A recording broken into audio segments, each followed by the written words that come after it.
Bonjour à tous, exercice 7, partie A de la fonction, sur la fonction convexe. Vous êtes ici face à l'exercice qui a été donné au bac l'année dernière en France. Exercice qui a été trouvé difficile par les candidats. Alors peut-être à cause des calculs qui sont arrivés dans la partie B que vous n'aviez pas pour aujourd'hui. Des calculs qui vont vous faire manipuler des fractions. Et qui ont des fractions et des nombres négatifs qui ont posé des difficultés. Alors on revient nous à la partie A, qui en général s'était bien passée. Première question, j'ai complété directement. On vous demande la valeur de f de 0 et la valeur de f de 60. f de 0 va se lire graphiquement, c'est l'image de 0. Il ne faut seulement pas se tromper dans la courbe à observer, c'est la courbe bleue. f de 0, 115 pour moi, et f de 60, 70. Je rappelle qu'on est gradué ici de 20 en 20 et là de 10 en 10. Question suivante, la question 2, on vous demande f seconde de 7. Alors pourquoi cette valeur-là? Parce qu'a priori 7 n'est pas du tout lisible sur l'axe des abscisses. C'est parce qu'on vous dit quelque chose à propos du point A. On vous dit que ce point A, déjà a pour abscisse 7, mais que c'est surtout un point d'inflexion pour votre courbe.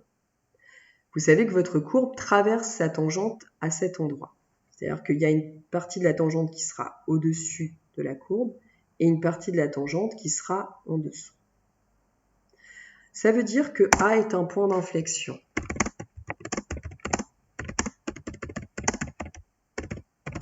Et si c'est un point d'inflexion, alors, d'après le cours,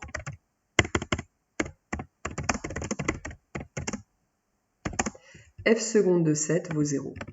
Ça, c'est une définition du cours. Ah non, pardon, c'est une propriété du cours. Donc c'est une propriété du cours. Votre dérivée seconde va s'annuler en 7. En plus, elle va changer de signe parce que vous êtes sur un point d'inflexion. Petit a3, je ne vais pas pouvoir le faire moi, mais vous si.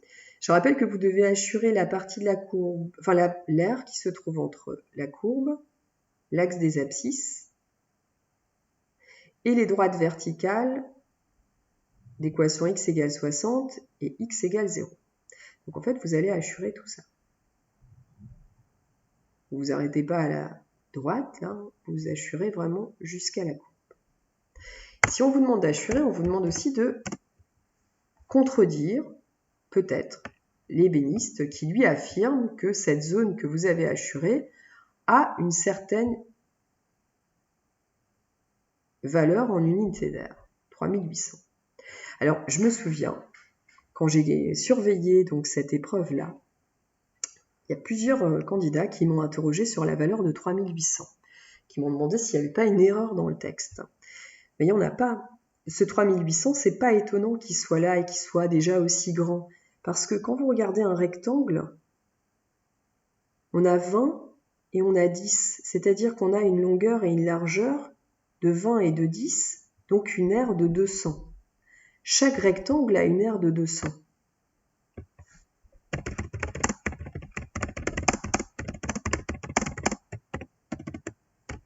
Donc chaque rectangle a une aire de 200 unités d'aire. Et vous, le truc, c'est combien vous avez assuré de rectangles. Et est-ce qu'en ayant déterminé ce nombre-là, vous pouvez dire à l'ébéniste, non, tu majores, tu minores trop la valeur de l'aire. Donc 1, 2, 3, 4, 5, 6. Là, vous en avez empilé 6, comme 6 briques. 3 ici. Donc 6 fois 3, 18. Là, sur cette zone-là, vous avez 18 briques. Donc tout ça là. Puis vous avez la moitié pour moi, une autre moitié, encore une autre moitié. Bon, à peu près une autre moitié, mais là je suis grossière. Hein. Donc ça fait là, dans cette zone là en haut, 2 briques. Donc 18 rectangles, je marque ça, plus 2 rectangles, plus y a ça qui est presque 1, presque 1. Bon, ça, c'est pas 1, hein, c'est un tout petit bout. Il y a celui-là aussi, donc là, je dirais qu'il y en a 1, 2, 3, et des petits bouts. j'y vais dire au moins plus 3 rectangles, plus des petits bouts. Bon. Mais si je compte, ça fait déjà 23 rectangles, plus des petits bouts. 23 rectangles plus des petits bouts, ça veut dire 23 fois 200, au moins. 23 fois 200 égale 4600 unités d'air, au moins. Donc, l'ébéniste se trompe. Et voilà. Au revoir.